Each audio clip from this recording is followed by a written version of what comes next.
Shalom. All praise to Yahweh, Bashem, Yahawashi, Bashem, Kakadash. Double honor to the apostle elders of GMS that taught me this truth. And peace to many Akim has that life daily, pushing this truth with sincerity. And a few Aquaphilus to learning. Shalom. Once again, my name is Aina. I'm with GMS Detroit Bar Camp. Pray this video be edifying to the hopeful elect, to so-called Negroes, so-called Latinos, and Native Americans, Israelite foreigners scattered abroad the four corners of the whole world. And this video is on this article right here, and it's from Space News. The future of the Space Force isn't on Earth; it is in the solar system. I have scriptures that say that otherwise. They think that they gonna leave here, like Elon Musk think that he gonna go to Mars and all that shit with with his SpaceX. This right here, y'all gonna be fighting Michael and the angels in the heavens,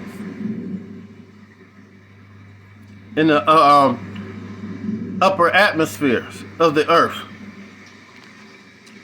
So let me just read a little of this and grab some scriptures, and I pray it be edifying to the hopeful elect. So with that said, at the ripe age of 5, it is clear that the United States Space Force will dominate by still doesn't know what it wants to be when it grows up and split among multiple different areas of focus. The challenge is that as it grows up fast, it seems the force leadership are three minds who look down, focusing on ground operation, those who look around at orbital space, and those that look up and out. Those who believe the Space Force should focus on what is happening on the ground refer to its support function for joint force of all current branches of the military. This ranges from communication, creating and protecting the space-based command and control system, observation, and its most visionary and ominous form, operation with space to ground weapons. Those focused on looking around are concerned with what is happening in orbital space.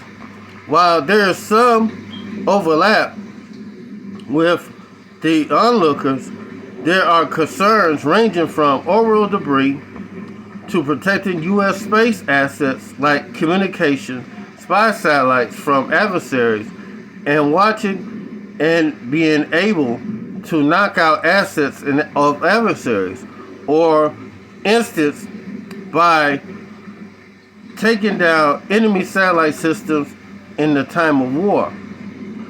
For those eyes and minds are focused upward are the most future thinking of the Space Force.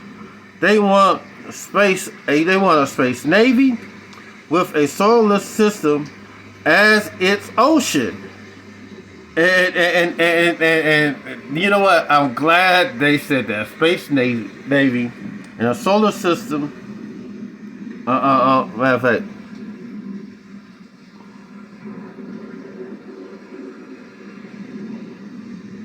Of its ocean. As its ocean. And man, they see the force. They see the force jobs and securing the ability of America and our allies to travel through and live in and develop space. Their concerns include China, Russia, taking the first grab at therefore forever owning the resources of high ground on the moon. in in free space on Mars and beyond. And man, uh, uh, the Most High set a bound that you cannot pass. So you're not going to Mars. You're not. Matter of fact, the United States never went to the moon. There's this thing called the Vi Island Belt that they can't get past. They can't get past the Vi Island Belt. They can't escape it. Because if they go into the Vi Island Belt, they're gonna get destroyed. Bombarded with radiation and the magnetic pull of the Earth. So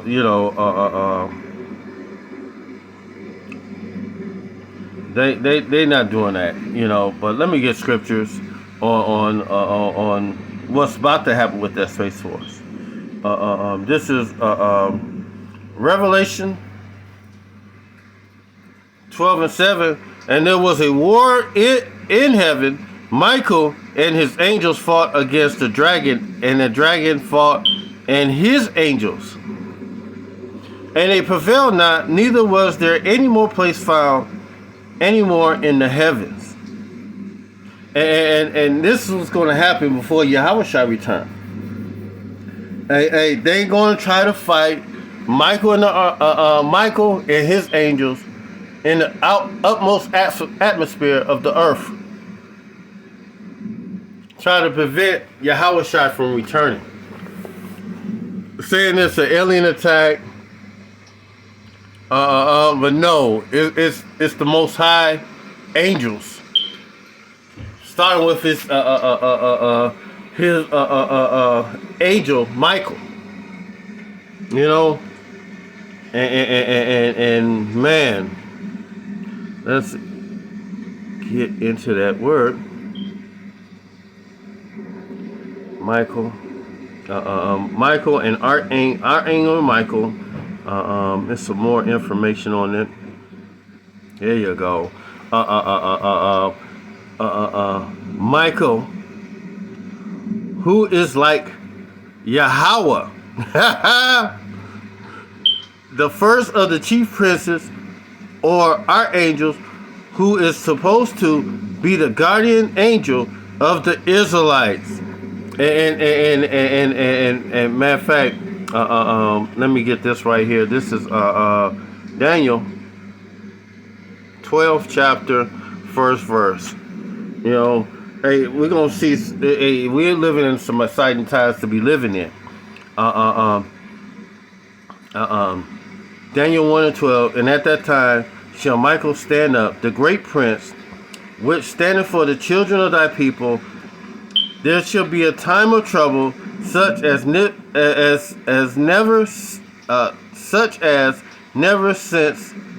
was there since there was a nation, even to that same time. And at that time, thy people shall be delivered, everyone that shall be found written in the book. And again, Michael is.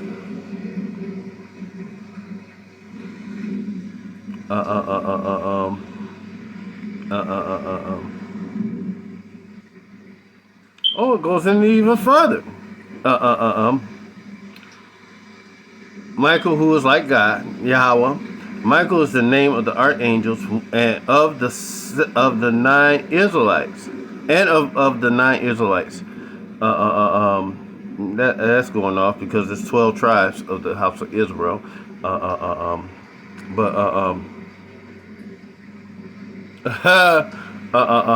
One of the chief of the first archangels, who's prescribed as one who stands in the time of conflict for the children of Israel,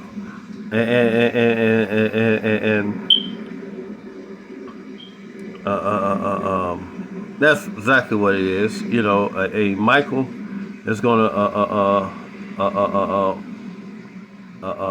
fight.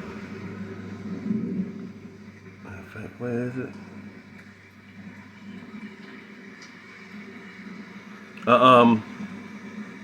one of the seven archangels, who intercedes for the children of Israel before Yahweh.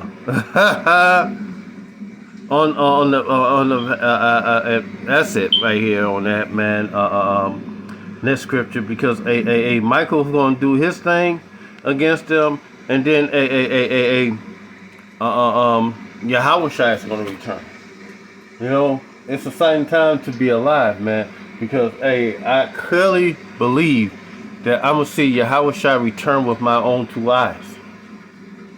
And I'm gonna be happy when I see him come, because I know it's the end of the rulership of the leaders, the kings of this earth right now, as we know it. And this is Revelation 1 and 7. Behold, he come in the clouds, and every eye shall see him, and they also which pierced him, and all the kindred of the earth shall wail because of him. Even so, Amen. And matter of fact, the satellites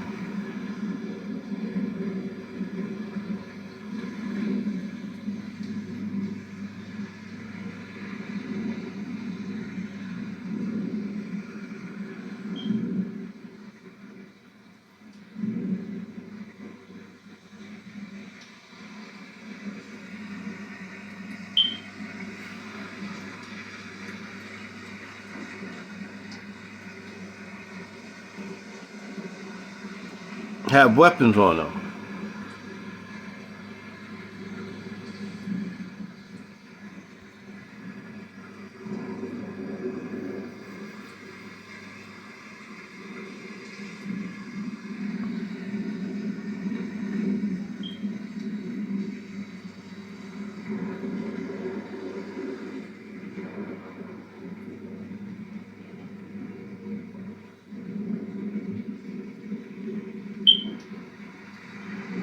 Where's the news?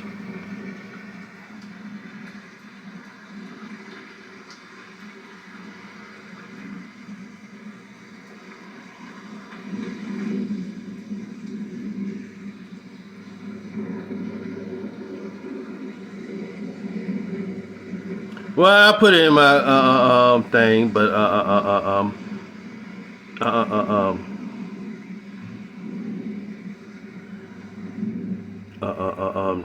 these weapons, these satellites have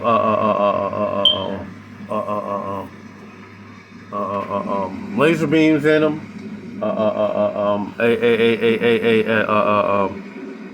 It's called a direct energy weapons on them.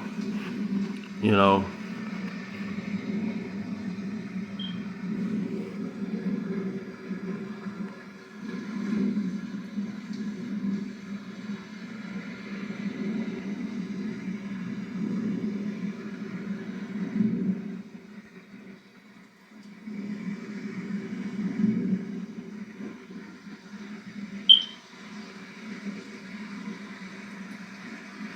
And it's not only America, but China has it.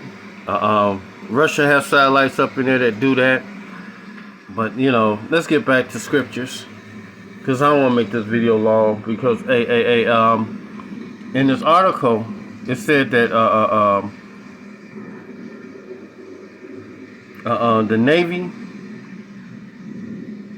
Let's say where the Navy at.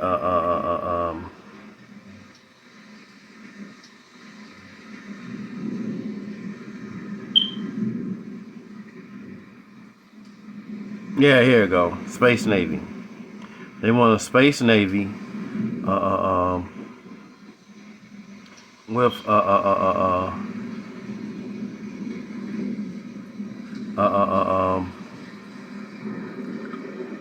they want a Space Navy with the solar system as its ocean. So let me get a scripture on that right now. Because when Yahawashi comes, they consider the scriptures say it was somewhat like an ocean. And this is 2nd Ezra, the 13th chapter, starting with the first verse. And it came to pass after 7 days, I dreamed a dream by night, And lo, there rose a wind from the sea, and moved all the waves thereof. And the seas are the atmosphere. You know, you know. The scriptures say in Genesis that He divided the waters from the waters. Right now, even though we are breathing air, this is still a form of water. Because a black man named Moses, he made water out of just using the air. If you receive it, you know, he did that shit in Flint when the Flint had that water crisis.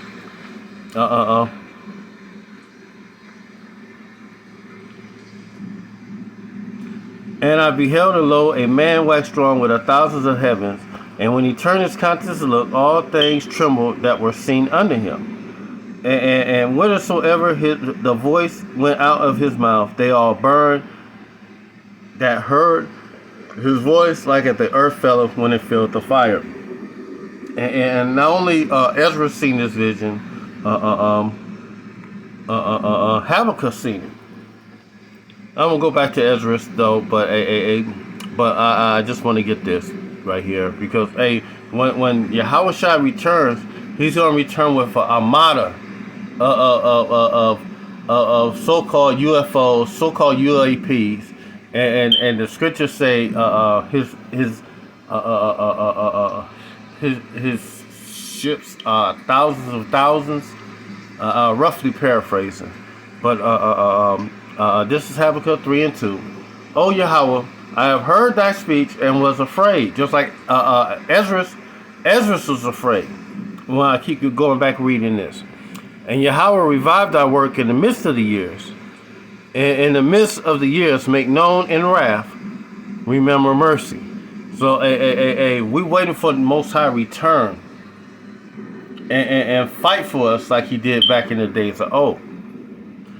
And Yahweh came from Teman, the Holy One of Mount Paran, Shalah, and His glories covered the earth, and the earth was full of His praises. And the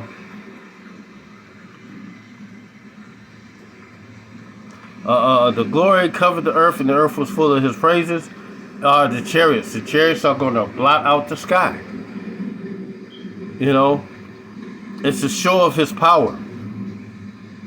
Them chariots are going to blot out the skies, and not only that, the chariots are also, they're twofold, because they're going to gather up the hopeful elect from the four winds, from one end of the earth to the other, and also while they are gathering the earth, the elect, the hopeful one elect in the 1/3, those that's written in the book, in Daniel the 1st chapter, the 12th chapter, first verse. While they're doing that, they're going to be zapping and destroying men on the earth at the same time. You know, it's going to be war on the earth. The Most High and His angels sending Yahawashi and the angels and the devil, Esau and his angels.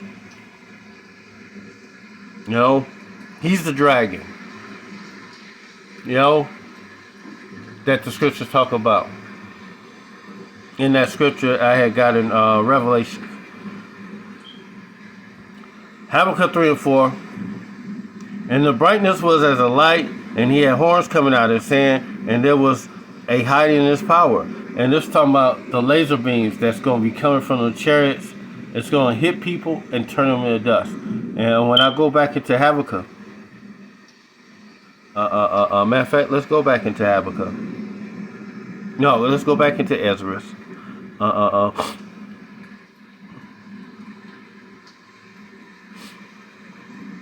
And I beheld, and lo, a man waxed strong with 1,000s of heavens, and when he turned his countenance to look, all things trembled that were seen under him. And that man that waxed strong with 1,000s of heaven is the one you indeed call Jesus. His name is Yahawashi. You know, He's not coming to be peaceful when He returns. He's coming to make war. I'm going to get that in Revelations, the 19th chapter. And whensoever the voice went out of his mouth, they all burned that heard the voice, and like at the earth felleth when it filleth the fire. And after this I beheld, and lo, there was gathered together a multitude of men out of the number from the four winds of the heaven to subdue the man that came out of the forest. And the multitude of men is going to be not only these men, America. It's going to be the whole world.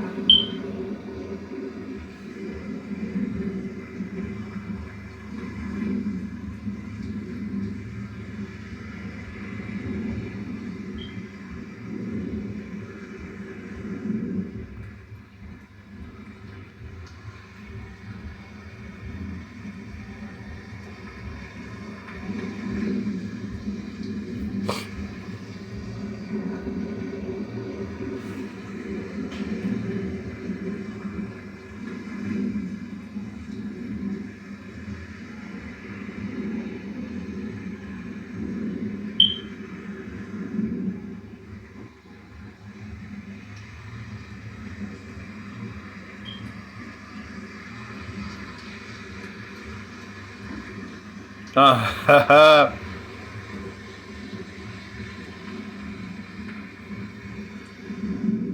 I'ma just get pictures, images. America got the Space Force. United Nations have a Space Force. Oh, hold on.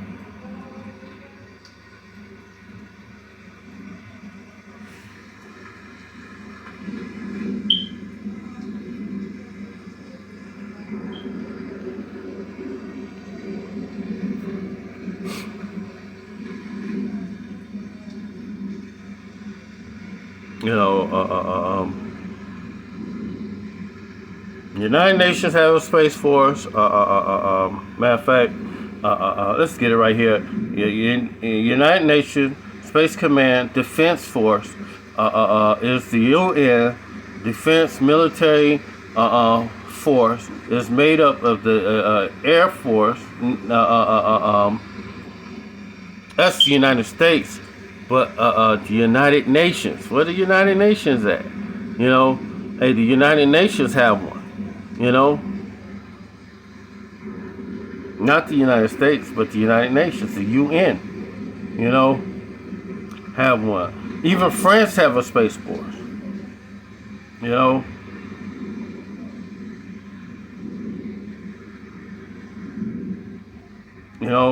China got a Space Force. So it's just not only America. All these countries have a Space Force, and those are the multitude of men out of the number of the four winds of the heavens to do the man that came out of the sea, because they're gonna fight Yahawashi, try to keep their power, but the Most High still. Yahawashi is going to make quick work with them, according to the scriptures. And Romans, the 9th chapter. And I beheld, lo, he graved himself a great mountain and flew upon it. And that great mountain is a giant fathership. And it's going to be size of a mountain. But I could not have seen the region or the place whereout the hill was graven, and I could not. Ezra can see from the beginning of it to the end of it. That's how massive and huge it was. It's the size of a great mountain, but this chariot is going to be so big, so great in size that the prophet Ezra couldn't see the end of it from the beginning. That's how huge and massive the chariot is going to be. And it's going to be a show of power, as well. And after this I beheld, lo, all they which were gathered together to subdue him were sore afraid, yet thirst to fight. And all of them nations going to try to fight Yahawashi the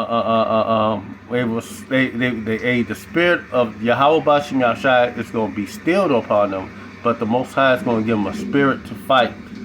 Put the spirit in them to fight, because these things that America put out in these movies, believing that they could beat any damn thing, they ain't going to be able to beat this force that's coming, this armada of the Almighty that's coming.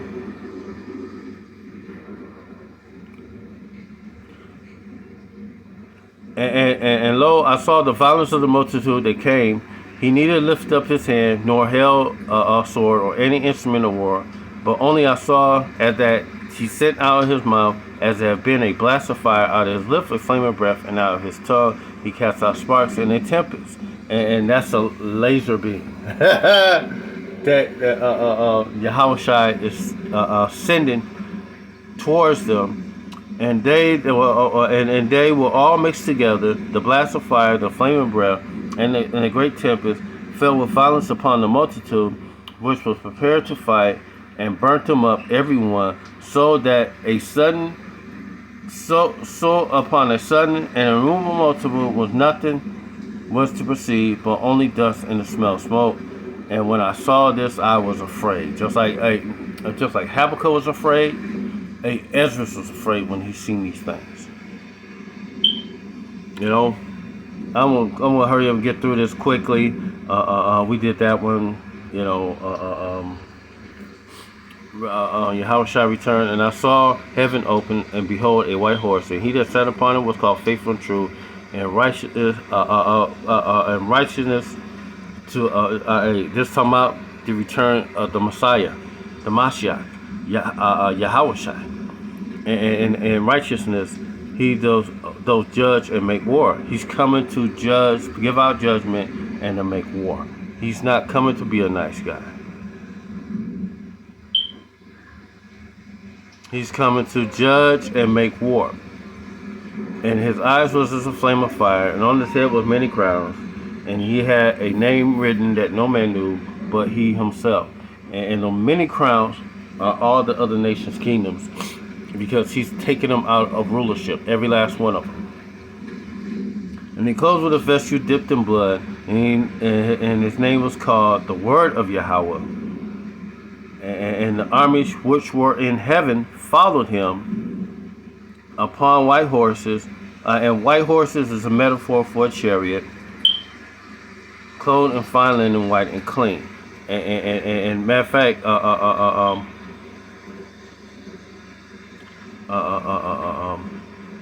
there you go again, a white horse. That's the chariot. You know, Slakia for not pointing that out earlier. And out of his mouth goeth a sharp sword, and that with it he shall smite the nations, and he shall rule them with a rod of iron. And he treadeth the winepress with the fierceness wrath of the Almighty. And a precept for this, he treadeth the winepress with the fierceness wrath of the Almighty, is Isaiah the 63rd chapter. You know, that's also talking about the return of Yahawashi. And he's not coming to play a nice guy. Going to other words, this is Strong's G 3960. Patasso. Strong G 3960. Patasso.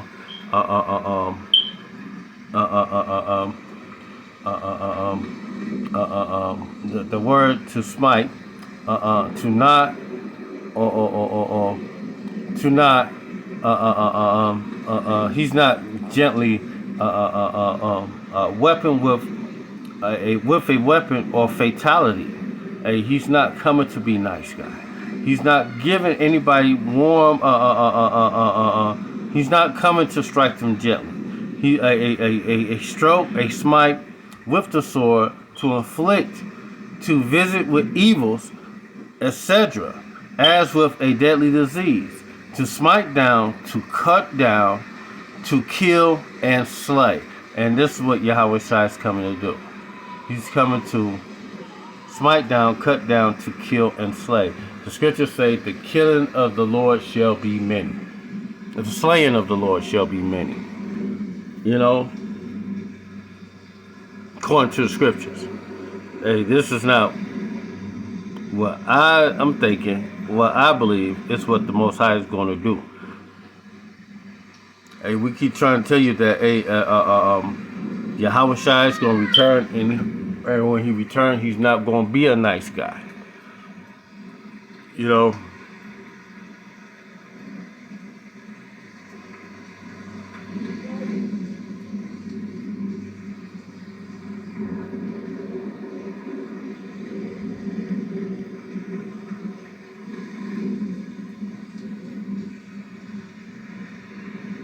This is Matthew 24:7. I'm going to end on this. As lightning coming out of the east and running even to the west, so also shall the coming of the Son of Man be. And the chariots are going to be moving so fast, faster than lightning. Esau don't even have a chance. He don't have nothing that can move like the chariots. You know, the chariot could go right and then go in a diagonal direction in a matter of seconds, and then do a zigzag in a loop, and then shoot out within a second. Hey, America don't have that type of technology that the Most High has. For whatsoever the carcass is, there would the eagles be gathered, and the carcass are the Israelites, and the eagles are the angels. Hey, there go the glorious return. Immediately after the tribulation of those days, shall the sun shall be darkened, and the moon shall not give her light, and the stars shall fall from heaven. And this was during the nuclear destruction of this planet right here, mostly on the earth, or on America. Hey, mostly of a whole lot of the destruction is going to happen right here in America. America is going to get destroyed. Isaiah, the 34th chapter, talking about this place would never be inhabited again. This place is going to get destroyed by Yahawashi and the Most High. And the scriptures say that this place is going to be hit by 100 million missiles, 200 million nuclear warheads, Slovakia. And the stars shall fall from heaven as intercontinental ballistic warheads falling back on the earth as a fig falling from an untimely tree, shaken from an untimely tree. That's how the thermonuclear warheads going to be falling back towards the earth. They call them multiple re-entry vehicles. You know, and the powers of the heavens shall be shaken, and the afterblast of those warheads is going to shake this earth to and fro. It is what the scriptures say it is. And then shall appear the sign of the Son of Man in heaven. And then shall all the tribes of the earth shall mourn. All the tribes of the earth mourn. So if it's such a great time for Yahawashi to return, you know, why are the tribes of the earth mourning? Because hey, they're gonna find out that he didn't lay down his life for all the world. You know, he only laid down his life for the Israelites, whether you perceive it or not. The Most High don't love everybody. He hates. Especially he hates Esau, who the so-called white man is. And you other heathen nations. You other heathen nations help Esau to take us down.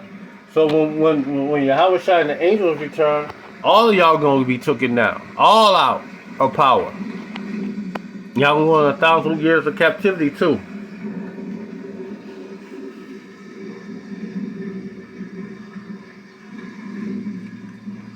And they shall see the Son of Man coming in clouds. The clouds is a metaphor for the chariots. of heaven with power and great glory. And that great glory is he's going to blot out the skies with him. It's going to be a whole lot of them with him. And he shall send his angels with the great sound of the trumpet, and they shall gather together his elect from the four winds, from one end of heaven to the other. And like I said, he's not coming to gather the whole world. He's gathering his elect. And when you go into that word elect, it's eklistos. Strong's G 1588. Eklectos. Ekletos, Slakia. Eklectos. And implication, favorite, chosen, elect. And when you go into outline biblical usage, the choice select, the best of its kind or class, excellent, preeminent, applied to certain individuals. And when you go into their Greek,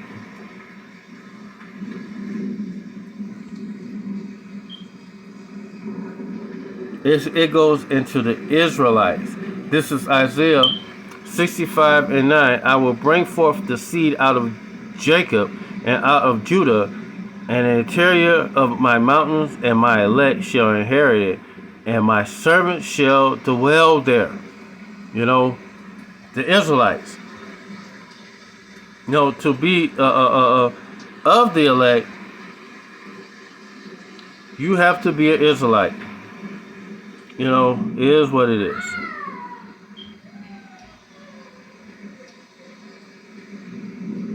So, you know, that's it on this one. I pray this video was edifying to the hopeful elect. You know, with that said, a matter of fact, let me see if I can get it. We'll say, Israelites. Because you have to be chosen by God, plucked out, chosen, because you can't choose to be saved. You know, you have to be of the house of Israel. Matter of fact, let's go to this one. This one, the root word. Strong's G 1586. Eklegomai. Eklegomai. Eklegomai. Thayer's lexicon. Eklego. Eklego.